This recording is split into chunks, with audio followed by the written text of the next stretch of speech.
ant tavo knygos viršelio. Ai, va, tu ir esi pasiruošus. Blogai yra gerai.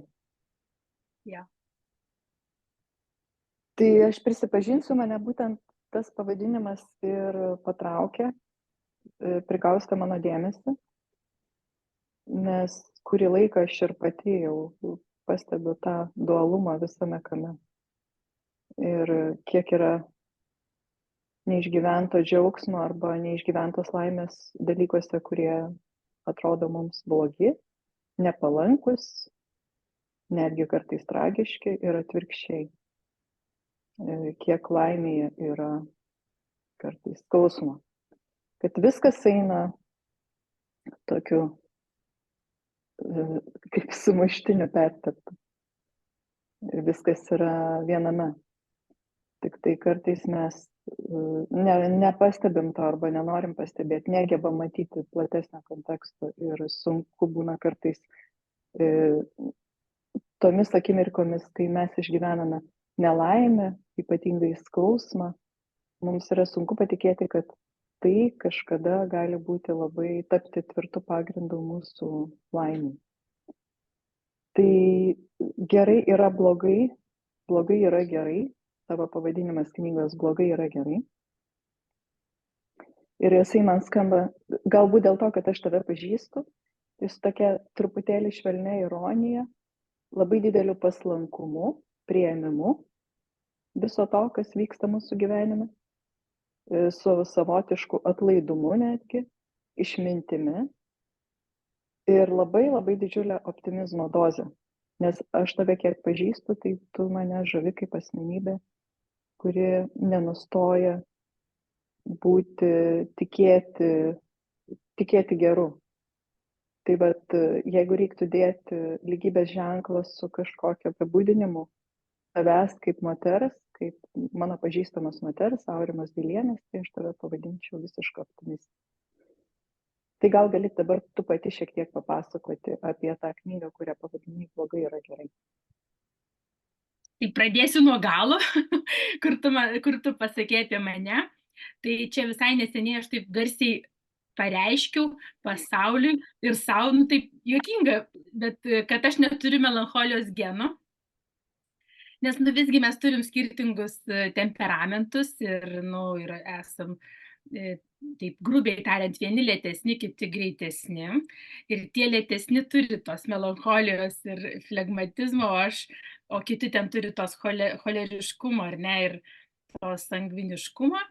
Tai jo, tai aš neturiu melancholijos, jau tą supratau. Tiesiog gyvendama savo šeimoje, nes mano antra pusė turi daug melancholijos, mes turim tą pusiausvyrą.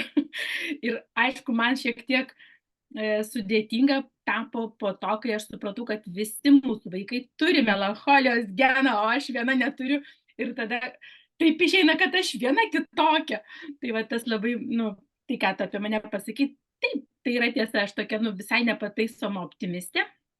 Nors būnu ir liūdna ir, nu, ypatingai dažnai, netgi sakyčiau, būnu pikta, bet tai yra mano energija, nu, emocija yra energija ir iš tos energijos labai daug nuveikiu, labai toli nueinu ir labai toli nuvažiuoju. Va, tai šitą kažkaip norėjau pasakyti apie save, prisipažinti taip viešai. Ir tas blogai yra gerai, iš tikrųjų yra mano kažkoks tai netgi moto, galima pasakyti, jau kuris laikas irgi netrumpas laikas, nes, kaip žinia, aš esu medikė, ar ne, tokia, nu, ne visai humanitarinė, daugiau prie tų gamtos mokslų. Ir man labai patinka visokie dėsniai, visokie ten tie fizikiniai, visokios formulės, neretai aš taip mėgstu jas, tiesiog mėgstu, bet, nu, tiesiog. Tai jau kuris laikas dabar galvoju, bet bandau skaičiuoti, na, pagal savo gyvenimo kažkokius įvykius, periodus, tai spėju, kad, nu, gal 10 jau metų bus, kai aš pradėjau ieškoti, gal daugiau negu 10, pradėjau ieškoti pusiausvyros. Pati pradžia buvo tokia labai nesąmoninga, kai su vaikais, tie mano vaikam buvo pirmiem gal kokie 8 metai, 10 metų, tai reiškia, prieš 20 metų mes ėjom į aikido treniruotės ir ten iš esmės, tipo sportuoti, bet tas buvo momentas, kad kaip surasti savo tą stovėseną, būseną, kuri neleis priešininkui tavęs išjudinti. Na, tiesiog tai buvo vadinama svorio centras, ir pusiausvyra. Tai tas žodis raktinis pusiausvyra, aš jį išgirdau tokioj formoj prieš 20 metų ir sakyčiau, gal kažkur prieš 10 su trupučiu pradėjau ieškoti, supratau, kad nagi pusiausvyra tai ne tik fizinė pusiausvyra, iš esmės reiškia žodis pusiausvyra tai apie mūsų buvimą, ar ne, apie mūsų kelionę. Ir čia dėl to tas ir pavadinimas, iš esmės jau čia toks truputėlį toliau nueitas mano kelias, ar ne, ieškojimų kelias, kai aš visur pradėjau matyti, ar ne, tą tokį dualumą, kad, juoda, balta, ar ne, ten skanu, neskanu, kartu saldu ir tas blogai, gerai. Ir dėl ko sakau, kad labai tas man patinka, fizikiniai tie visi dėsniai ir formulės, tai mano dabar akise tai yra tas svarstyklės, ta teisingumo deivė, ar ne, su svarstyklėm ir tos lėkštelės, ir kaip dedi į vieną lėkštelę, pavyzdžiui, kas tau yra gerai, ir ta kyla, ar ne, kai vien tik tai gerai, ar ne, ir kyla kita lėkštelė, ir, akivaizdu, pusiausvyros nėra. Ir atvirkščiai, jeigu tik blogai, ir tada vėl pusiausvyros nėra. O medicinoje, žmogaus kūno, ar ne, kaip mes žinom, nebūtinai medicinoje, tiesiog, tai jeigu aš nesu pusiausvyra, ten smegenėlės atsakingos už pusiausvyras, tai jeigu aš nesu pusiausvyra, tai kas su manim vyksta? Aš griūnu. Tarkim, ant šono, arba ant nugaros, arba aš tiesiog negaliu judėti į priekį.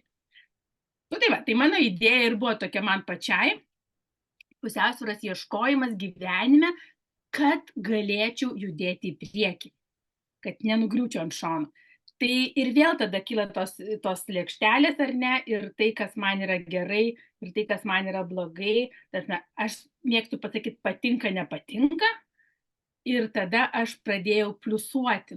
Kad jeigu man nepatinka kažkas, tai sakau, gerai, pripliusuoju ir dedu į lėkštelę. Imu.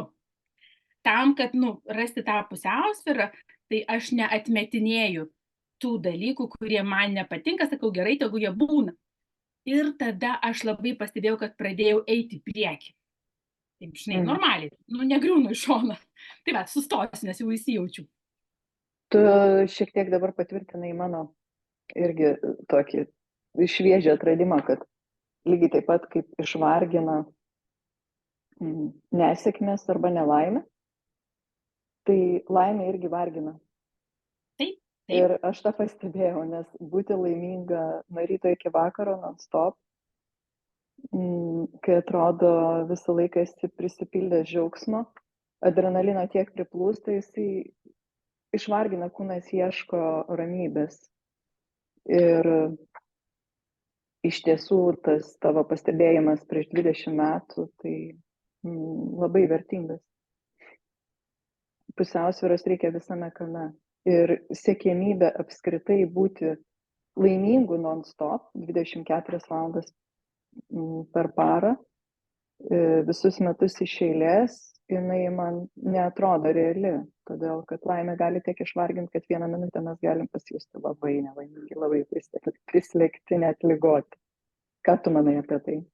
Tai aš taip labai techniškai tą, žinai, parodžiau, kad jeigu tu vien tik tai turi gerus dalykus, tai ne, visi blogi, tai tu pilną lėkštelę krauni tik gerus, tai ne ta laimė taip vadinama, ir tai nėra pusiausvyra, ir jeigu tada grįžtant prie tų fizikos dėsnių, ne prie gamtos dėsnių, tai tada žmogus neturi pusiausvyros, jis tiesiog griūna ant šono, jis negali judėti, ar ne, gyvenimas iš esmės yra judėjimas.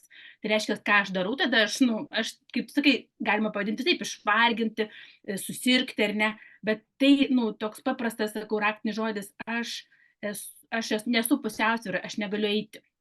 Aš kažkur vienoje vietoje stoviu, žinai, mano judėjimas yra sutrikęs, aš negaliu judėti, žinai, kai aš neturiu pusiausvyros. Tai čia toks, man tą labai kažkaip atradau per visus savo, žinai, tuos, žinojimus, studijas, sakau, sujungiau visą tą, žinai, patirtį su savo, tiesiog tokius paprastus dalykus, kaip pagalvoju, niekogi čia tokio stebuklingo, ar ne, netradau, bet, pati savo pastebėjau, kad jeigu aš noriu eiti, aš turiu turėti pusiausvyrą. Ir tiek. Ir tada imu, kas nepatinka. Žinai, skaitydama tavo knygą, aš prisipažinsiu, ją ne iki galo perskaičiau, bet tikrai perskaitysiu iki galo. Nors labai seniai esu paėmusi rankas tokio tipo literatūrą psichologinę, bet mane jinai sužavėjo labai lengvų parašymo stilium. Lengva yra ristis per tos puslapius, be didelių apmąstymų, kartais su šypsena veide, nes labai dažnai pastebi tose rolėse tavo knygoje vardinamose ir save. Faktiškai manau, kad nėra žmogaus, kuris bent kartą nėra atsidūręs aukos klumpėse arba gelbėtojo, svieto gelbėtojo. Ne? Tai va, bet kas man iš tikrųjų irgi taip patiko ta prasme, kad aš irgi panašiai galvoju. Tu dažnai mini energijos apykaitą, kad ji yra būtina. Ir aš dabar pacituosiu čia tokią knygos vietą. Norint kilti evoliucijos kopėčiomis, tenka suvokti, kad energijos apykaita yra būtina, o sėkmės filosofija dėja laikinas dalykas. Ir nemokamas sūris būna tik tai spąstuose. Tai man šita citata visiškai tinka prie to, ką mes ką tik kalbėjom, kad ėjimui į priekį, kad gyvenimas, jeigu pripažįstame ir sutinkame, susitarėme dėl to, kad gyvenimas tai yra mūsų kelias, o gyventi pilnavertį gyvenimą reiškia judėti tuo keliu į priekį, kartais netgi nueinant į klystkelius, tai būtina yra pusiausvyra. Kaip mes išsiaiškinom, ką tik su tavim, taip, kad turi būti ir to blogo, ir to gero, ir sėkmių, ir nesėkmių, bet visa tai virsta energija, kuri padeda mums judėti į priekį. Aišku, yra dar kitų dalykų, kurie priverčia žmogų judėti, nes mes ir patys pastebam, kad vieni stagnuoja, stoja vietoj, kiti eina sparčių žingsnių į priekį, treti šuoliuoja, ketvirti galbūt apskritai žemyn po truputėlį ritasi nuo kalno arba žengia mažais žingsneliais atgal. Bet kaip tu paaiškintum tą energijos apykaitą ir jos būtinumą mūsų gyvenime, kaip tu ją supranti? Aš tai suprantu, kad, jeigu, kaip čia dabar pasakyti, kiek atiduodu, tiek gaunu, ar ne, toks, gal toks būtų paprasčiausias toks, nežinau, palyginimas, nes kaip mes kalbam, kad tas raktinis žodis ta pusiausvyra yra, ar ne, tai ką aš pasakiau, kad kiek duodu, tiek gaunu, nes jeigu aš per daug gaunu, tai aš irgi šiaip galiu sėdėti, tada nesusitvarkau, žinai, su tuo, ant manęs užkrenta ten kalnas kažkokių tai malonumų, nežinau, beleko ten. Tai taip pat tai kaip ir kalnas visokių nemalonumų, tai tada, kol aš išsikapstau, man tai dabar kažkaip tokia metafora apie dokumentų, pavyzdžiui, krūvą kažkokią, tai kol tu ten juos, arba kokių drabužių, žinai, kaip užgriūnant, tai kol tu ten juos susirūšiuoji. Tai va, šitas, tai, nežinau, čia gal taip juokingai skamba, bet energijos apykaita, tai, irgi sakau, man toks medicininis terminas, reiškia, aš suvalgau ir panaudoju, ar ne, savo tą maistuose medžiagas. Mes žinom, kad jeigu per daug suvalgysi, tai išvemsi galų gale, jeigu ką. Aš tokia labai mediciniškai žiūriu į tai, nes tos, sakau, smegenėlės, jos reguliuoja mūsų pusiausvyrą, tai jeigu jos sutrinka jų veikla, ten kažką pritrenkia ar susergi, tai nepaeisi viskas. Jeigu mes pavartojam kažkokių toksinių medžiagų, tai jau nevardinsiu kokių, ar ne, jų dabar labai daug yra įvairių, irgi pusiausvyros nebelieka, ar ne, tai paveikia mūsų smegenis.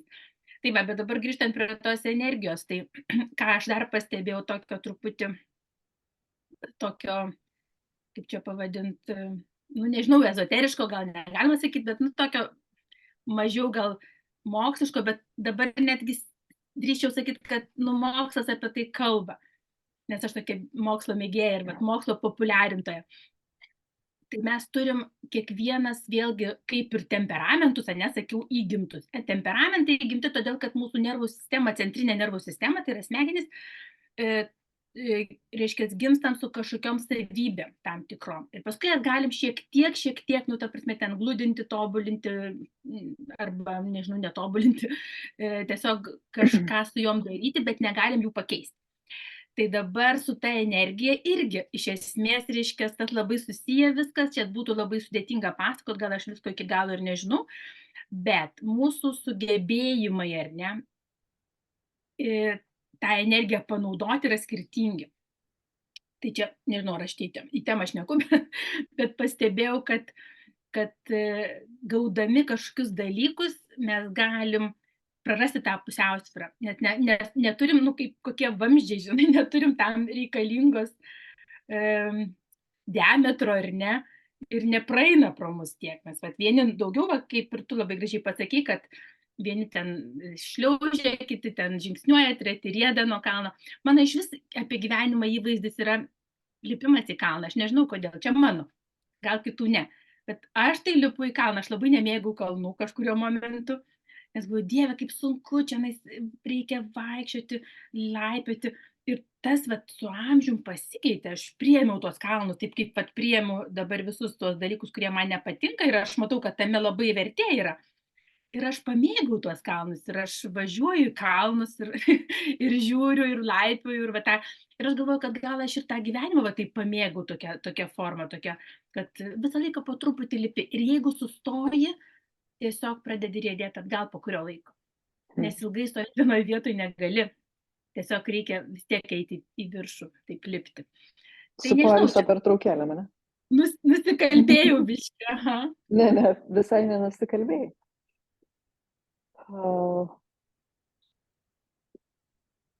Tai, ką aš tavęs klausydama, žinai, mintise ir sutikau ir truputėlį paprieštaravau apie tą laimės kiekį, kiek mes galim akumuliuoti tos laimės ir apdoroti, ne, kad jinai vėl pavirstų teigiamą energiją. Tai lankydamas sporto klubą man kilo tokia mintis, kad kaip mes einam ir dirbam su savo kūnu, su savo raumenimis ir mums reikia po truputėlį didinti apkrovas, po truputėlį.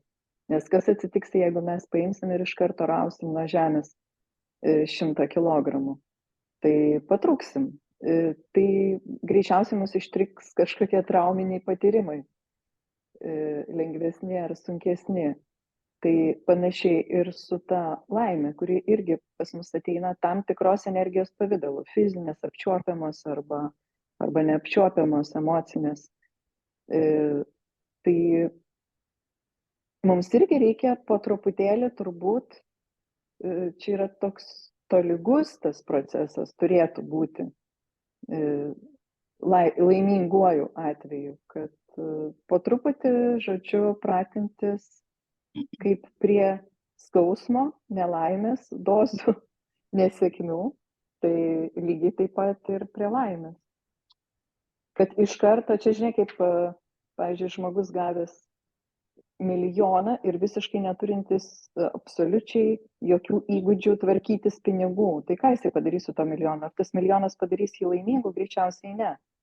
Jisai jį išleis ant kažkokių turbūt nereikšmingų dalykų, išdalins, kažkam negrįžtamai paskolins ir kitą dieną jau jausis vėl nelaimingu.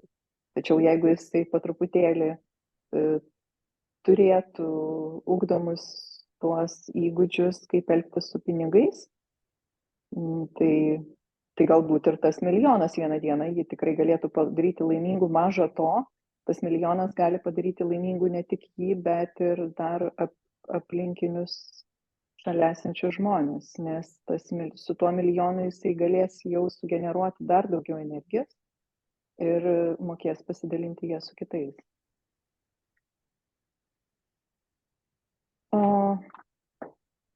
Tai aš truputėlį įsiterpsiu. Tai taip, aš tiesiog nematau, su kuo tu čia nesutinki, aš gal tiesiog nepasakiau, normaliai aš pašokinėjau truputį į šonus, nes, aš kaip žinia psichiatrė, tai pavyzdžiui, aš tą matau, bet, kaip sakiau, tos vamzdžius, nebandžiau pasakyti metaforiškai, bet iš tikrųjų tai čia yra mūsų psichikos ribos. mes turim jas ir mums reikia plėsti, ar ne, bet kokiu atveju, kaip raumenų, tarkim, tuos vat, įgūdžius, ar ne,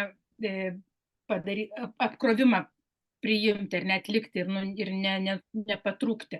Taip pat ir su psichikos tom ribom, tai čia labai toks, nežinau, senai žinomas dalykas, tikrai jau yra išsiaiškintas ir pati esu lankius įvairius tokius kursus, kur buvo mokoma ir pati kartais duodu tokias užduotis savo klientams, vat praplėsti savo tas psichikos ribas, ar ne, vat būtent tą priėmimo kažkokių dalykų, ar ne, tai vat yra tam tikri pratimai specialūs, jo, ir čia mes plečiam tas ribas sąmoningai. Kaip sakau, kažką tai turim ir per gyvenimą gaunam, ar ne, būdami kažkokio aplinkoje, tai kaip sugeriam, būdami vaikai, paskui išeinam į savo tą kelią ir galim netgi susiaurinti, jeigu ką. Bet iš tikrųjų tai mūsų užduotis yra, kaip sąmoningai, kaip ir treniruotis sporto salėje, taip ir sąmoningai plėsti savo psichikos ribas, kiek mes galim priimti tos laimės. Tas yra taip labai, labai fiziologiška. Pakalbėkim apie svajones. Knygoje irgi perskaičiau mintis, kad svajonės mus veda į priekį, ne? Būkite laimingi ir svajokit. Bet čia pas tave tai buvo parašyta. Tai ir tuo pat tu primeni, kad reikia labai teisingai formuluoti savo svajones, nes netyčia gali gauti truputėlį ne to, ko tikiesi.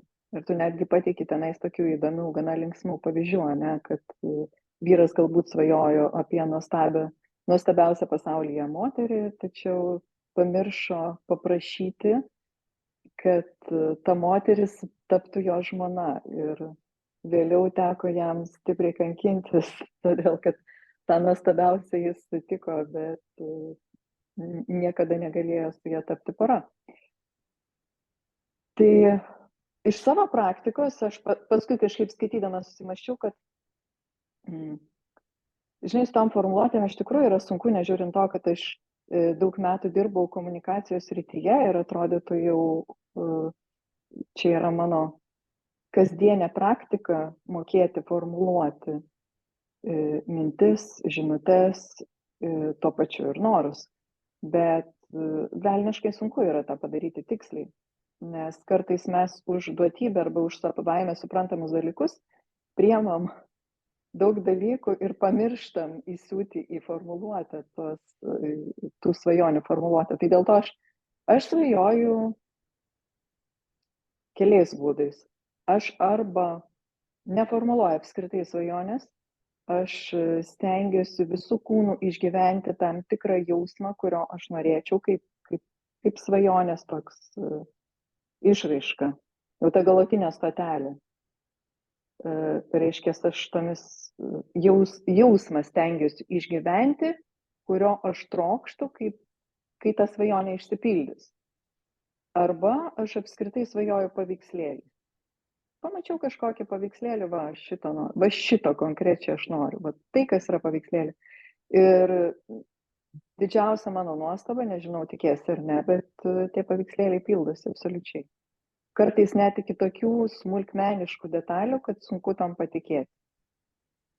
Tai va, tu tuo tarpu siūlai svajoti formuluotėmis, tas irgi nebejoju yra labai efektyvus būdas. Gali papasakoti apie save, apie savo asmeninės patirtis, kaip tu svajoji arba kaip tu formuluoji norus ir kaip jie yra linkę pildytis arba kokių galbūt irgi įdomių dalykų esi pastebėjus. Taip, čia daug papasakot. Tas yra tikra tiesa ir aš klausau dabar, bet taip žaviuosi, bet tikrai mes kaip ir panašaus amžiaus ar ne, ir gal negaliu sakyti, kad su tokiom panašiom patirtim mus sieja kažkokie dalykai ir mes tokios skirtingos iš tikrųjų, bet kaip ir dauguma žmonių, tai klausau, kaip smagu yra tavo tas jausminis išgyvenimas ir taip tu vizualizuoji, pas tave vizualizacija, ar ne, yra, kai tu paveiksliukus matai. Aš esu patyrus, aš šiaip irgi galiu vizualizuoti, bet tai yra ne mano sritis. Kažkada tai net dabar pagalvojau, prisiminiau, man sunkiai sekėsi braižyba mokykloje, nu visai. Bet jo, nu šiaip aš ten buvau pirmūnė visokia, bet su braižyba kažkaip sudėtingai, aš ten taip sudilindavau. Ir paskui tai, ką galvodavau, nu, bet pamatyti tą erdvinį, aš kol neatvažiuoju į vietą, aš nesugebu įsivaizduoti, kaip viskas atrodo. Bet mano gyvenime buvo įvykis toksai su tais, vat, kaip sakai, detalėm. Tai buvo mūsų pirmas būstas su vyru nuosavas, kai mes statėmės tokį gana didelį butą Vilniuje ir aš mačiau, va taip kažkaip iš niekur išsipiešė vaikų kambario sienos ir taip jos buvo lygiai tokios pačios ir ten tapetai, nu ten iki tokios smulkmenų atrodo, ar ne, nu kas čia per nesąmonė. Tai va šitas jo, esu patyrus šitą tokį fenomeną. Vizualizacija ir žinau, kas tai yra, viskas tvarkoj, bet mano smegenys tos yra analitinės ir aš formuluoju, ar ne, ir žiūrėk, aš rašytoja, aš rašau. Ne tik, kad aš ten kokia rašytoja, bet aš rašau rašinėtoja, bet iš tikrųjų man labai svarbu yra žodžiai, formuluotės, kaip sakiau, formulės, žiūrėk, jau skamba ar ne panašiai. Man patinka formulės. Okay. Reiškia, mano smegenim tas patinka. Ir ne man vienai, aš tiesiog esu viena iš daugelio, ar ne, tos rūšies žmonių. Tu esi viena iš daugelio kitos, truputį kitos krypties. Ir visiems labai gerai, visi mes galim tą padaryti, tai va mano todėl ir yra pasiūlymai tokie, nes susirašius, tada, taip sakant, matosi, ką tu ten užrašei ir gali kartais pamatyti, kad, kažkaip keistai aš jau užrašiau, gal ir ne taip visai norėčiau. Vienas iš tokių variantų su tom formuluotėm, ir pati esu pastebėjus, kad mano galvoje labai daug minčių vienu metu. Ir aš tikiu, kad ne mano vienos tokia galva yra ir pas daugumą žmonių, tos mintis ten zuja ir tada tos mintis iš esmės ir sukelia mūsų ir emocijas, ar ne kažkokias tai. Ir jos tarpusavį ten susipainioja ir prieštarauja neretai. Ir netgi jeigu tai tampa pusiausvyrą, ar ne, viena mintis apie vieną, kita apie ir priešingus dalykus ir tada nelieka nieko, tada jos neutralizuojasi. Ir kai kartais mes kalbam apie tai, kad mano norai nesipildo, tai reikia pasižiūrėti, ar aš kartais nedarau to, kad tiesiog ir to noriu, ir priešingo noriu. Tada pliusas neutralizuoja minusą ir būna nulis. Tiesiog niekas nevyksta. Čia toks vienas iš pastebėjimų, kas man pačiai yra nutikę, kad aš ir noriu, ir nenoriu, ar ne. Nežinau, ką dar čia apie tas svajonės, kaip sakai, ką aš ten irgi rašau, nes, žinai, parašai, aš tai taip parašau ir pamirštu ir einu toliau ir rašau kitką. Tai jau aš ten ir pamiršau, ką parašiau. Bet matyti, jeigu rašiau, tai man pačiai buvo tai. Kažkuria prasme, kažkurioje vietoj, esu prie to prisilietus, tai kad svajonės veda į priekį, tai yra tiesa, nes jos ne visos įsigyvendina ir tada priklauso nuo to, galbūt kiek man tuo metu ar ne mano gyvenimo etape yra prioritetas. Ta svajonė, ar ne ta svajonė, arba tas noras. Ir dar pastebėjau, yra svajonės norai yra poreikiai. Ir kiek tai susijęs su poreikiais, kurie yra poreikiai tiesiog. Laisvės, meilės, pripažinimo, poilsio, tikėjimo, tai tas irgi labai stipru. Tai nežinau, filosofavau. Taip, tai tu pasakėjai dabar, kad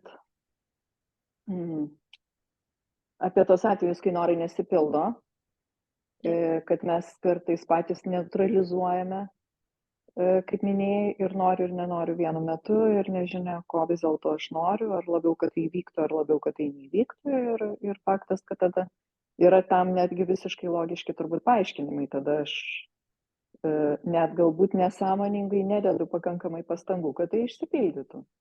Ir kitas dalykas irgi tavo knygoje paminėtas, kad bet koks progresas jisai turi būti nuoseklus. Ir pameni, aš čia netgi pasižymėjau citatą apie pelenę. Nes nepamirškim, tavo knyga juk yra terapinės pasakos, ne? Jeigu taip žanrą bandyti apibūdinti. Aš gal jas netgi kai kuriais atvejais daugiau pavadinčiau ne pasakomis, o pasakėčiomis, nes faktiškai Aš jos visos turi kažkokį moralą. įsiūtą moralą, taip. Tai apie pelenę. Jeigu pelenė iš tiesų būtų buvusi auka, tai užuot sėkmingai tvarkiusi su sunkiomis užduotimis, ji be reikalo naudotų galybę energijos joms priešindamasi. Nuolat būtų nelaiminga, skųstusi ir jai į pagalbą ateitų gelbėtojas. Galbūt net ta pati fėja arba princas. Gelbėtojas visuomet reikalauja apdovanojimo ir transformuojasi į kontrolierių. Fėja galėtų tapti pamotę, nes reikalautų dėkingumo, o princas pasodintų ją į auksinį narvelį. Ir tai jau būtų visiškai kita pasaka ir kita pabaiga. Tai vat, nu, čia tokia citata, kuri iliustruoja tai, kad tu kalbėjai, kad viena vertus mes kartais arba nepakankamai norim, arba nepakankamai esam pasirengę tiems tų norų išsipildymui. Nes reikia, kaip jau sakėm, tą raumenį truputėlį patreniruoti visgi, kad gauti laimę tiesiai į nasrus, tai ne visi paskui ją sukramto, ne? Žiūrint, kokio kalibro ta laimė. Matai, tos pasakos, jos iš tikrųjų jau nuo senų senovės, ar ne, žmonės ką ten sudėjo, savo pastebėjimus. Tiesiog stebėjo pasaulį ir sukurdavo pasakas, ar ne, kad, čia tokia kaip išminties perdavimo forma, aš taip matau ją. Tai mano šita knyga tai yra apie tai, kad aš ten surašau tas pasakas ir šiuolaikiškesnės, ir senoviškesnės, ar ne, kokios man ten pasirodė aktualios ir, kaip žinia, aš gal dabar tiesiog net papildysiu ir paskui duodu tas terapijas, ar ne, tas tokias išeitis, kaip terapijas, taip, bet kaip mes kalbėjom kažkada, tai kad ne visi mes drįstam ten pasibelsti į tą psichologo kabinetą, ar ne, arba į kažkokį pas kaučerį kreiptis, kad išjudėti iš savo kažkokio užstrigimo, ar pas tą patį terapeutą, tai kartais, ne kartais, labai dažnai literatūra, knygos, straipsniai, ar ne, padeda susivokti, pamatyti gal save iš šono. Tai mano buvo toks tikslas su šitą knygą irgi padaryti, kad žmogus perskaitęs tą pasaką, kaip ir tu sakėjai, bet man pačiai labai kiekviena ta pasaka prisiliečia prie kažkokios tai stygos ar ne manyje ir tai emociją sukelia. Ir tada aš labiau linkusi esu ieškoti išeities, o tada po tos pasakos seka ta vadinama teorija tokia, ar ne, kažkokia mokslinė, kažkokia tai galbūt patyriminė yra, prie kai kurių tai aš tiesiog rašiau apie save asmeniškai, ar ne, kaip man ten buvo, ką aš ten patyriau apie draugystės ir taip toliau. Tai tas gali kartais įkvėpti arba idėjų duoti, ar ne, o kaip man dabar su tuo dylinti toliau. Tai tu, Aurima, kiek metų jau gyveni Prancūzijoje? Jau 10 tuoj prasidės. Neįtikėtina, kaip bėga laikas. Jo. Kaip tu pastebi gatvėse? Grinai, iš pirmo žvilgsnio išeini į gatvę ir kaip žmonės Prancūzijoje atrodo, laimingi ar nelaimingi, susirūpinę, skubantis, pikti. Kokią tu pastebi emociją ir kaip yra Lietuvoje? Tu turbūt gali sulyginti, nes vis dar karts nuo karto grįžti į Lietuvą. Taip, galiu palyginti, nes visgi čia yra didelis kultūriniai skirtumai ir didelė įvairovė tiesiog pačių tautų, ar ne, ir aš tą labai mėgstu stebėti, mano vaikai kartais man prikaišia, sako, mama, ko tu taip žiūri į tos žmonės? Aš žiūriu į tos žmonės, žiauriai patinka. Ir jie man sako, nežiūrėk, žiūrėsiu vis tiek, aš sėdžiu kaviniai ir žiūriu.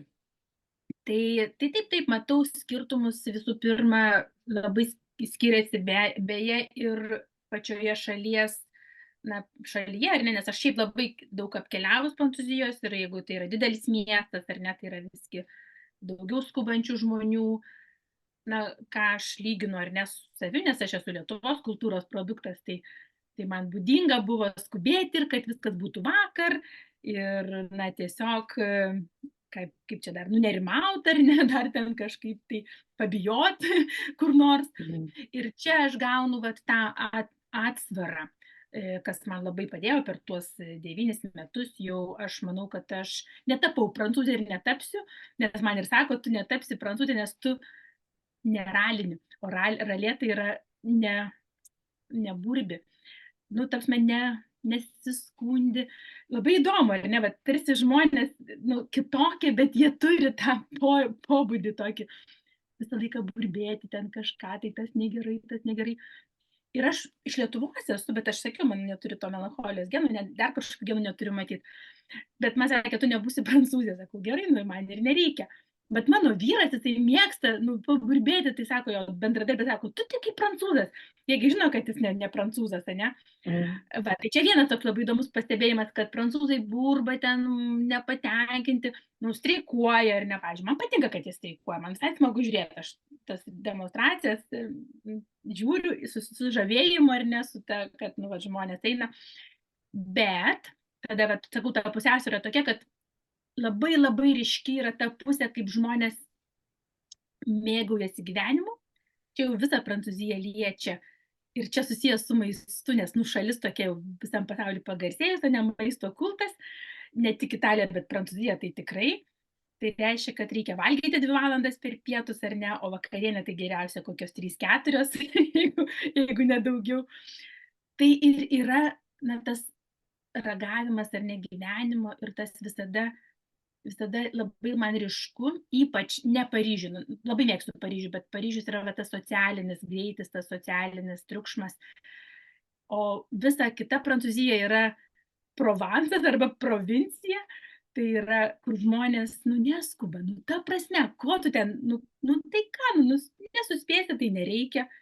Ir va šitas mane labai labai paveikė ir labai gerą pusę, aš taip galvoju, nes aš tiesiog nurimau ir aš tą pusiausvyrą tą ir gaudau, ar ne, kad, nu, okei, noriu greitą, aš greita esu, aš kalbu greitą, negestikuliuoju, aš esu greitas žmogus, nu, nieko nepadarys.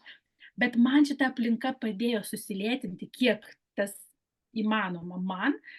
Ir tai reiškia, kad mano visi procesai, mano visa fiziologija, jinai pradėjo ilsėtis, pradėjo mažiau dėvėtis, negalim taip sakyti. Nu, aš taip čia vertinu, čia taip filosofuoju. Nu, man tai patinka, kad va, taip atrodo man. Ir tai va, tai dėl to laimingumo, ar ne? Ir tada ta laimė, kiek ją galima ar neįvardinti, nes mesgi skirtingai laimę išgyvenam, skirtingais momentais, skirtingais būdais, tai jinai, tas laimingumas yra tame, kad aš mėgaujuosi akimirką, mėgaujuosi maistu, mėgaujuosi buvimu, kažkur gamtoj, mėgaujuosi lėtai eidamas per miestą, aš tą darau, aš realiai tą darau. Ir aš tą iš aplinkos, žinai, išmokau. Bet pradžioje taigi buvo pirmi tie metai, vat mano ta pirma knyga, kurią aš parašiau Laiškai iš Bordo, tai toks dalinimasis, kad taip, ir aš taip, ir maždaug, wow, ir suprantu, bet nu, dar man nebūdinga, ar ne, ir tokie įgūdžiai. Stebėjau tą pasaulį ir mokiausi ir kaip juokauju visada, kad jeigu tau kažko reikia, tai terminas yra 2 savaitės. Ir man tai yra taip normalu. Kai aš grįždavau į Lietuvą, netgi pirmais metais, tai aš paskambinu ir per 10 minučių gaunu viską. O čia 2 savaitės. Ir kartais ilgiau. Ir va, ir aš pasikeitusios ir man jau nebereikia tiek greitai visko. Nu, kažkaip, aišku, prigimtis jinai ten glūdi ir jeigu ką, tai greit išlystų, bet aplinka neleidžia. Tai nežinau, ar atsakiau apie tą gatvę, bet aš sakau, aš matau daug besimėgaujančių žmonių, ar ne? Daug besiskundžiančių, bet jie tą pusiausvyrą ir daro. Maždaug, aš čia pasimėgausiu, biškį pasiskūsiu. Ir viskas gerai. Tu laiminga? Nu, ne visada, ne ištisai, bet taip, turiu tų laimės akimirkų labai daug. Ir turiu daug kitų akimirkų, ar ne, bet nu, dėl tos pusiausvyros, kurias imu ir dedu į kitą lėkštelę. Ir burbu, dabar jau burbu, tarp kitko, prognozės neteisingos. Nes tie, kurie man sakė, kad aš netapsiu burbeklę, tai tai suklydo. Nes visų pirma, tai gyvendamas su žmogum, kuris burba, labai greit išmoksti ir neburbėti. Ir aišku, aplinka, kuri burba, irgi išmoko tave burbėti. Bet jo, aš pradėjau biškai burbėti ir tas man labai juokinga pačiai, kad aš pradedu skūstis. Bet galvoju, tai gal pusiausvyros, okei. Mhm. O Aurima, pasakyk, prašau, ta knyga, kurią tu parašei, tai ar ji turėjo tu buvai sumašius tam tikrą tikslą, vat aš parašysiu knygą dabar nelaimingiems žmonėms, kad jie taptų laimingi, arba aš parašysiu knygą žmogui, kuris niekada nebuvo psichoterapijai. Nes iš tikrųjų, aš va šitą dar nepasakiau, skaitant knygą man susidarė įspūdis, kad jinai labai universali yra, nes jinai tinka tiek pradedančiam, ieškančiam atsakymų į savo aktualius gyvenimo klausimus ir norinčiam progresuoti žmogui, kuris niekada nesėdėjo psichoterapeuto kėdėje, bet atsigręžia į save ir bando ieškoti atsakymų. Tai va toks kaip pradžiamokslis galėtų būti ta knyga. Ir puikiai knyga tiesiog norinčiam prisiminti tam tikras gyvenimo tiesas, šiek tiek įjungti stebėtoją, tą vidinį stebėtoją, nes mes rutinai kartais užsikasę nebepastebim, ką mes šnekam, kaip mes elgiamės, kokias rolės mes įmam savo, matuojamės kaip kostiumą dramos kokį spektaklį. Tai vat man pačiai įdomu, ar tu kėlei savo tam tikrą tikslą rašydama tą knygą, arba galbūt tu kreipiesi tą knygą į tam tikrą auditorijos dalį, gal net įsivaizduoji puikiai, kam jinai labiausiai galėtų tikti. Labai sunkus klausimas, bet labai ačiū, kad tu taip suformulavai, kad ir tiems, nes aš dabar bandau prisiminti, nes idėja šitos knygos atsirado labai senai pas mane, nes pas mane tos idėjos jos gimsta ir paskui aš jas ilgai nešiojuosi ir aš iš tikrųjų sugalvojau parašyti pasakas kaip, kaip jau minėjau, ar ne, kas yra pasakos, tai yra kažkokių stebėjimų perdavimas, ar ne, kitiems žmonėms. Kaip, tikrai, toks yra, ten tas Pelenės ir Buratinai ir ten visi kiti tos pasakos, kurias mes tiesiog žmonės gyvenimą stebi ir jį parašo, kad pamokyti, ne tai, kad pamokyti, tiesiog perduot, kad liktų ta išmintis, kažkokie pastebėjimai, kad jie liktų kitoms kartoms, vaikams, ne kitoms kartoms, kurie užaugs tie vaikai. Tai mano ta pirma idėja buvo tokia, kadangi tai yra 5 mano knyga ir kaip jau minėjau, ar ne, pirmą aš parašiau, norėdama pasidalinti tais savo tokiais pastebėjimais ir patirtimis, kad wow, atvariai į naują šalį reikia visą tą pažinti, suprasti, prisitaikyti, kažkaip tai rasti savo vietą, ne tik tai fiziškai, bet ir psichologiškai. Ir aš ten daug tokių, tie mano laiškai buvo apie tai, kad tas vyko ir kaip aš ten pati asmeniškai rašiau per savo asmenį, su tuo tvarkiausi ir paskui tikrai gaudavau daug atsiliepimų, kad mane padrąsino, kad viskas įmanoma, ar ne, kad baisu ten viskas nežinoma, bet vis tiek įmanoma. Tada rašiau apie santykius poroje ir santykius su kitais žmonėmis ir santykius su vaikais, ir ta mano ta šeima komandinis, tai irgi iš to stebėjimo, kad mes atvarėm 7 ir kaip mes pradėjom daryti, ar ne, ir tas buvo labai man buvo labai gera stebėti ir matyti, ir aš tada tuos stebėjimus surašiau iš kitų ten visokių jau šaltinių surinkdama, ar ne, prisimindama. Tai aš tuos stebėjimus rašau ir paskui tą rašiau savo privačią praktiką, tai irgi iš stebėjimo, kaip aš konsultuoju, ką žmogus atėjęs gali, koks išeiti, ar ne. Ir tada dar tie gyvenimas su vaikais, tai vėlgi ir ne kaip, mokslinė ten disertacija, bet kartu ir mano pačios istorija. Ir tada man jau rašant, galbūt čia buvo po 3 knygos, mano buvo gimė idėja, kad aš dar turiu tų pastebėjimų visokių apie tuos pačius atidavimus, apie tuos nelygius mainus, nekada tik atiduodu, tą donorystę, taip vadinama, daug apie visokių draugysčių, visokių ten kitų santykių su savim, su kitais, ko nesurašiau kitose knygose, aš tuos stebėjimus galvoju, kaip man juos parašyti, kaip man juos susijęti ir su ta mokslinė informacija. kad būtų įdomu skaityti. Ir aš labai ilgai galvojau, kokią formą pasirinkti. Ir man tada atėjo galva pasakos. Pasakos, reiškia, yra ta forma, kurią žmogus, skaitydamas, jisai taip organiškai gali įsijausti į tą pasakos veikėją, ar ne, ir pats tuo juo tarsi tapti, pajausti, bet tą jausmą. Man svarbu buvo, kad būtų, net, bet kaip mes kalbam, kad man svarbu per protą, bet aš suvokiau puikiai, kad ne visiems yra, bet mano visos knygos yra kaip mokslo populiarinimo, bet kad būtų emocija. Nes per emociją sujungus su protu ateina suvokimas. Tai va aš tas pasakas pasirinkau labai seniai ir auditorija man nebuvo labai svarbi, žinau, kad tai ne vaikam, parašiau už tai suaugusiems. Tai reiškia jau nuo to amžiaus, kada vėlgi kaip ir mano toj knygoje Mėlynoj dideliai parašyta, kad mes augam ir mūsų smegenys sugeba suvokti tam tikrus dalykus tam tikrame amžiuje. Ir tikrai mes ne viską suvokiam būdami 25, mums reikia 40, kad suprastume. Taip yra, ką padarysi. Tai va, tai šitas mano šitų pasakų buvo toks kaip ir tikslas, kaip jau paminėjau, ar ne, jeigu čia neužsivėliau, kad per emociją ateitų supratimas, sujungti ją su ta terapija, su tuo suvokimu, su kažkokiom išeitim, su protu, ar ne, kažkaip su mąstymu ir su tuo sąmoningumu. Nes man svarbu buvo kažkaip surasti tą formą, kurioje žmogus skaitydamas sugebėtų pasijausti tame vaidmenyje. Vat aš, pavyzdžiui, pati skaitau tas pasakas, kurias išrinkau ir aš kažkaip įsijaučiu. Netgi aš, ne, kur ten visą laiką galvoju tik formulės, bet iš tikrųjų aš labai pajaučiu tą emociją. Ten tos mamos, ar ten to kažkokio kito žmogaus, ar ne, ar ten kokio karaliaus, ar ten kažkokio dar kito veikėjo, ar ne, ir aš kai skaitau, nes mes taip žiūrim filmus, ar ne, mes taip skaitom knygas, mes įsigyvenam. Tai dabar grįžtant prie to, kad tai mano buvo toks sumanymas ir aš kai jį suradau, man dar buvo sunku sugalvoti.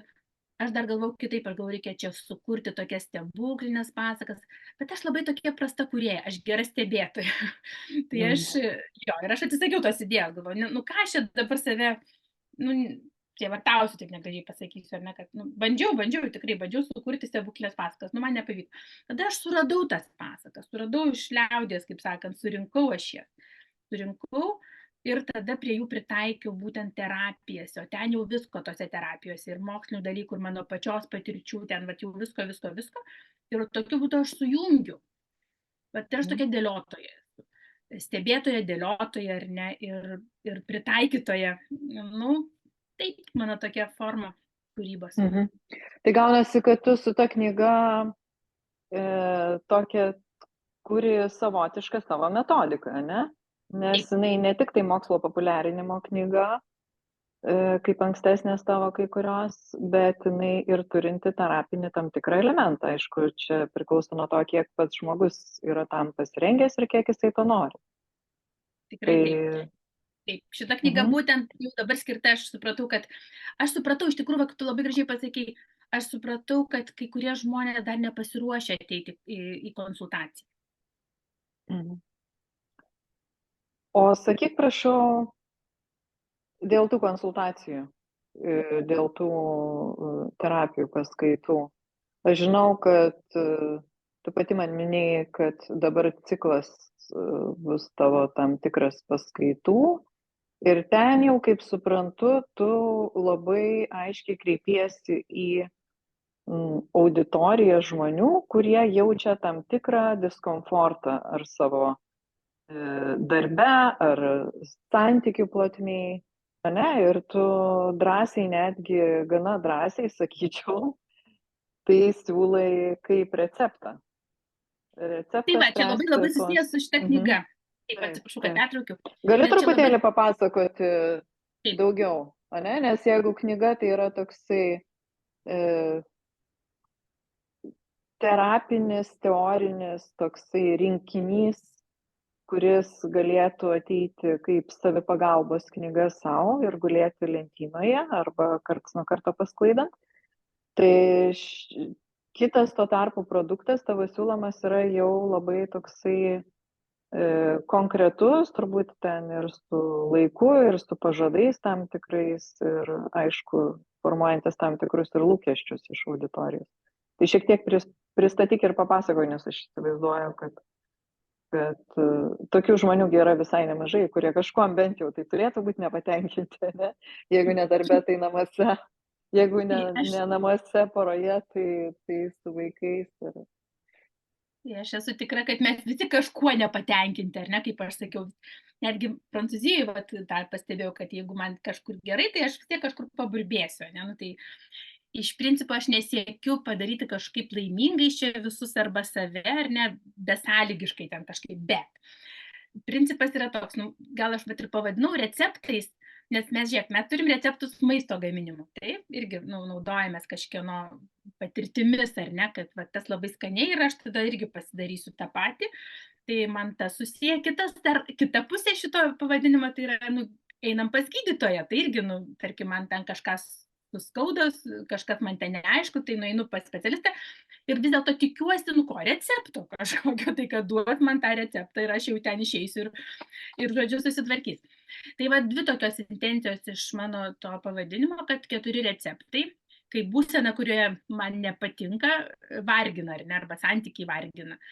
Tai labai susijęs su knyga tikrai gerai pastebėjai, bet aš taip prisiekiau to, kad yra dalykai, kuriuos mes galim patys savyje pastebėti ir su jais kažką daryti.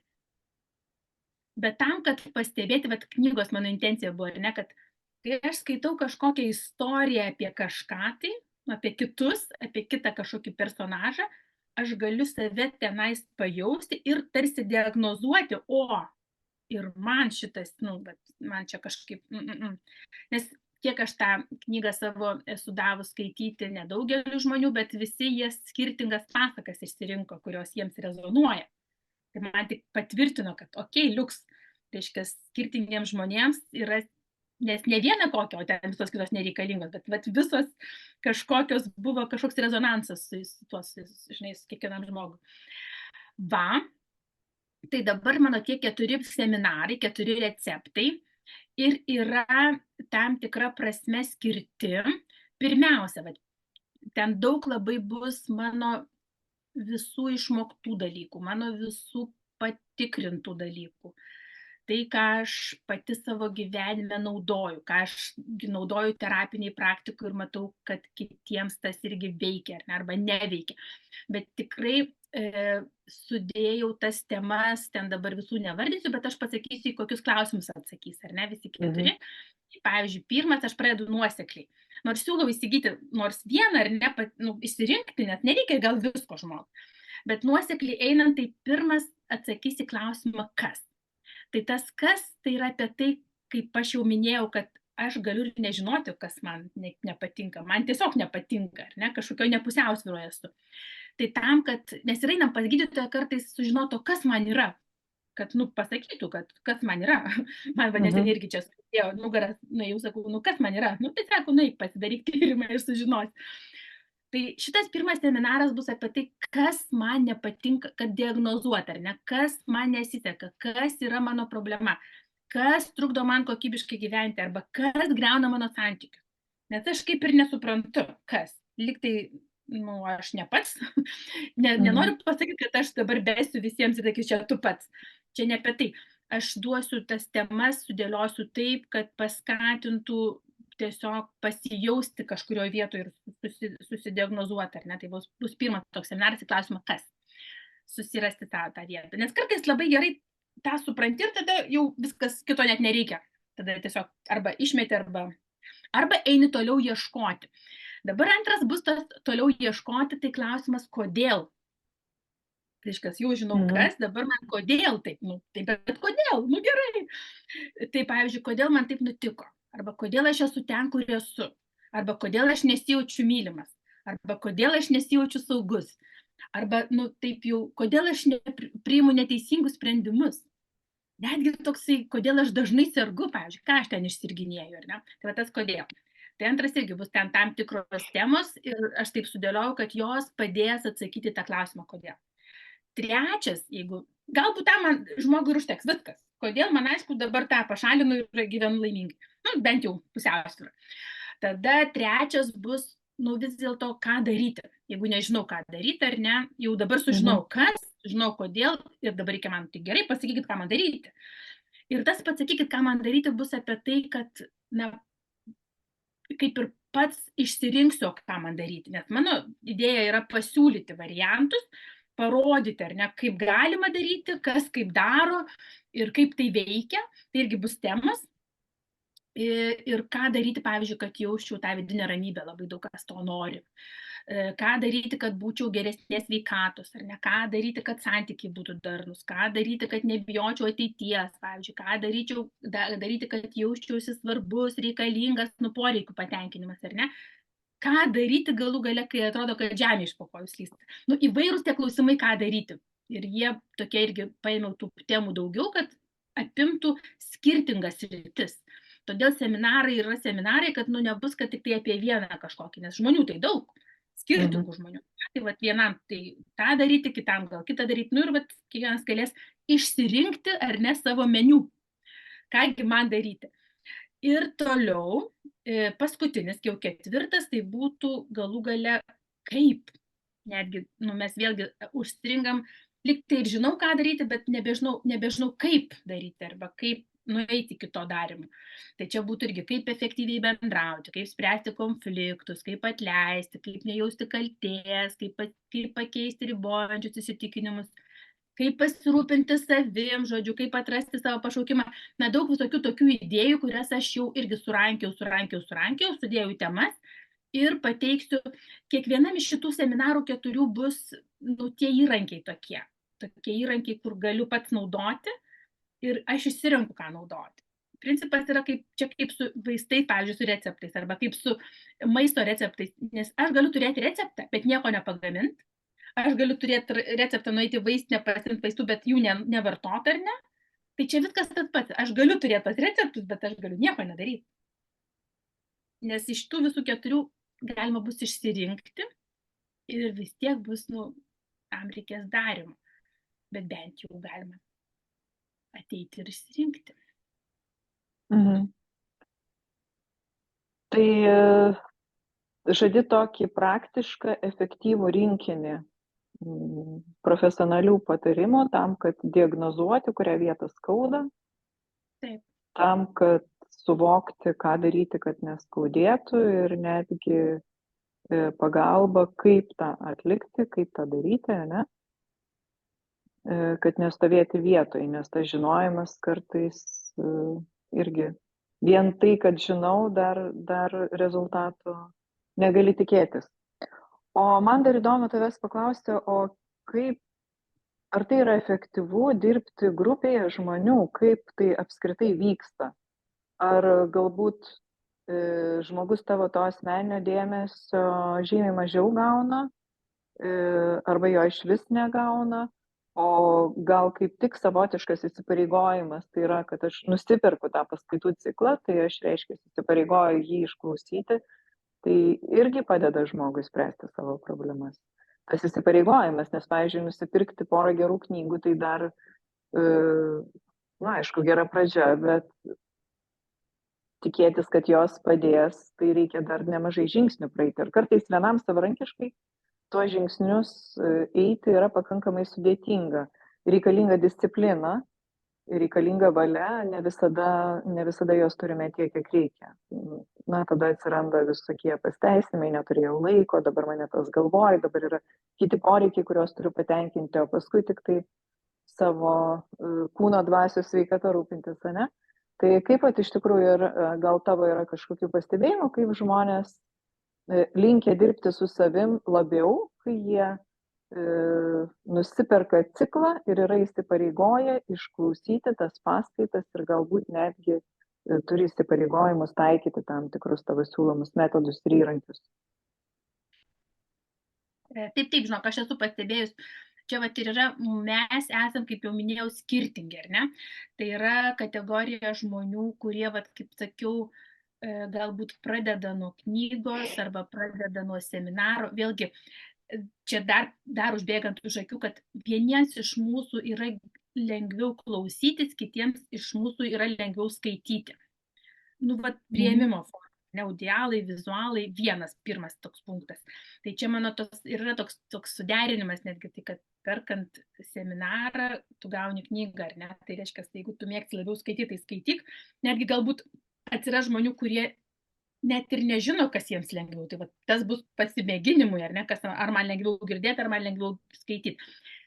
Informacija ne visai ta pati, tiksliau ten kitokia yra knygoje, bet visgi dabar grįžtant prie to, kad jeigu įsigijus seminarą, mes kalbėjom, kad mes visi turbūt pradėjom nuo to, kad, nu nežinau, gal taip kategoriškai negalima sakyti visi, bet dauguma pasidomim ar ne kažko, kas yra, ypač dabar erdvėje, informacinėje erdvėje, ir nepradedam turbūt nuo to, kad mažuma pradeda nuo to, kad iš karto užsirašo į terapiją arba pas psichologą. Taip labai retas toks. Gali būti toks variantas, bet sakyčiau, dauguma vis dėlto pradeda kažką skaityti. Tikrai aš taip susidūriau su tuo, nes paskui man pasakojo. Jau atėjo mano klientai, jau pasakojo, sakė, tai aš jau ten skaičiau, ten klausiau. Ir tas man nurodo tuos pastebėjimus, kad tai yra labai gerai, nes aš ir pati pradėjau nuo knygų. Aš pradėjau nuo knygų, viską mes išmokstam nuo knygų, abėcėlė nuo knygų, taip? O dabar, kadangi mes turim irgi tą galimybę girdėjimo, ar ne, kad kažkas tau pasakoja, kaip kažkada, kaip sakiau, pasakasgi pasakodavo, kas močiutės, mamos, ten tėvai, seneliai, ar ne, pasakodavo. Tai seminarai yra atitikmuo iš esmės. Reiškia, žmogus klausosi ir jisai kažką fiksuoja, kažką praleidžia, bet jam kaupiasi informacija. Tai čia yra informacijos kaupimas ir suvokimas ateina, jau čia įrodyta moksliškai, informacijos kiekis per laiko vienetą ir tada ateina suvokimas. Tai reiškia, kad mes skaitom, girdim dažnai tą patį iš kitų pusių ir tada staiga suvokiam. Ir tada žinom, ką daryti. Arba suprantam, kas su manim atsitiko, ar ne? Tai čia vienas iš tų variantų ir tai nereiškia, kad žmogus atėjęs į seminarą arba perskaitęs knygą jau rytoj bus kitoks, jam reikės laiko ir jam reikės dar informacijos per laiko vienetą, ar ne? O galbūt kažkuris jau atėjęs, jisai būtent bus paskutinis lašas, ar ne, kuris padės susivokti ir padės pradėti keisti savo gyvenimą. Dabar apie tą įsipareigojimą, tai, žinai, aš matau irgi iš patirties, kad mes esam linkę arba įsipareigoti patys savo, labiau patys savo negu kitiems vis dėlto, tik gal deklaruojam tą. Bet labai svarbu yra iš tikrųjų, man pačiai aš pastebėjau, tas adekvatus, kad jeigu man labai nemokamai duoda, aš turiu labai sąmoningas būti. Jeigu aš nelabai dar sąmoningas, tai aš turiu kažkaip mainus tuos jausti, kad aš sumokėjau, tada man reikia atidirbti už tai. Tokio truputį yra iš vidaus tokio, tai kaip dabar aš čia nusipirkau ir dabar jau neišklausysiu, tai praleisiu. Labai nesąmoningai praleidžiu. Nusipirkai, uždėjau pliusiuką, nusipirkau ir išmokau. Neišmokai, nesužinojai. Yra labai sąmoningų žmonių, kurie tikrai nemokamus dalykus labai naudoja. Tai aš pati tokia esu, nes aš, pavyzdžiui, kaip visus klausau, jeigu noriu, jeigu man tas įdomu, ar ne, tai aš man nesvarbu, ten moku, nemoku. Jeigu moku, tai tikrai, bet jeigu nemoku, irgi tikrai, jeigu man įdomu. Ir grįžtant prie to, kad labai daug pasiūlymų yra iš tikrųjų dabar, ar ne, ir kaip atsirinkti. Ir aš irgi sakau, neimkit žmonės visko. Kažkaip gerbkit savo laiką, ar ne, galų galę savo tą energiją, pinigus, tai tam reikia į poilsį skirti. Tai todėl irgi siūlau 4, kad galų galę, tai išsirink kažką vieną, galbūt pirmą. Ar ne, ir paskui ieškok toliau, eik toliau, nes labai skirtingi mes žinom edukacijos lygiai žmonių. Vienas jau edukuotas, jam gal jau reikia tik 4, o kitas gal dar nieko nesupranta ir tada sako, gerai, aš ateisiu, pažiūrėsiu, ką čia kalba ir gal man padės susivokti, ar ne, o kas čia man nepatinka manyje. Tai taip, aš kažkaip šituos seminarus būtent ruošiau, kad galima būtų pasirinkti, kad galima būtų gauti knygą, jeigu, pavyzdžiui, aš esu daugiau vizualas, ar ne, tai man, išgirdau ir pamiršau. Tai čia vis tiek galbūt kita informacija, bet gausiu, ar ne, tai visi perkantis bent vieną seminarą gauna knygą. o po to taip jos seminarus galima bus įsigyti ir įrašus galima bus įsigyti, be abejo, kad kažkaip juos galima bus jau po visko vėliau. Mano gauna knygą būtent tą, apie kurią mes šiandien kalbėjomės. Tai paskutinė tavo knyga, kuri vadinasi Blogai yra gerai. Kaip gerą palinkėjimą, kad tai, kas dabar tu manai yra blogai ir galbūt yra kliuviniai tavo gyvenime, galime draugė paversti į pliusą, į gerai. Pusiausvyrą, surasti tą pusiausvyrą. Tai labai ačiū tau, Aurima. Įdomus buvo pokalbis, labai geras su tavim kalbėti. Aš manau, kad mes galėtumėm dar bent porą valandų kalbėtis non-stop, nes yra dar daug temų, kurias norėtųsi su tavim draugė paliesti. Faktiškai net neprisilietėm prie tos temos, kas mus jungia, ne? Toks keistas sutapimas. Galim dabar jį atskleisti, ne? Galim. Kad per mus abi mes turim 14 vaikų. Man atrodo, kad mes su tavim taip ir susipažinom kažkada, kad per tą magišką skaičių 7.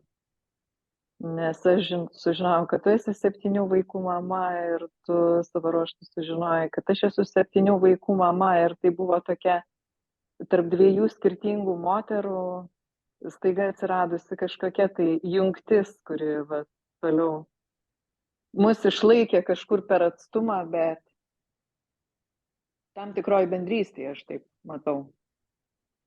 Ir aš dabar galvoju, ar prieš 7 metus, ar tik ne prieš 7 metus mes susipažinom, nes aš jau gyvenau Prancūzijoje, kažkas panašu.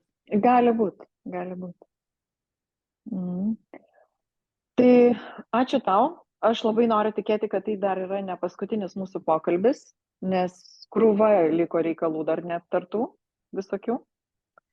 Ir gražių, ir galbūt nelabai, bet visa tai mus veda į priekį. Nežinau, nebent pati dabar nori dar kažką pasakyti, ko aš nepaklausiau, arba kažko palinkėti, arba kažko pasidžiaugti.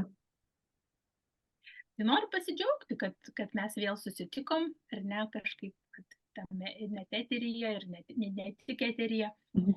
Tikrai irgi tikiu, kad susitiksim dar kartą ir dar kartą ir kad tikrai dar pakalbėsim ir apie laimės formulės, ar ne, kurias mes kažkaip kuriam skirtingai, kodėlgi ne. Dabar pakalbėjome apie pusiausvyrą šiandien, o paskui galima nueiti truputį ir į šoną. Ir dėkui, kad tikrai kalbinai ir dėkui, kad daliniesi. Ačiū. Ačiū ir iki.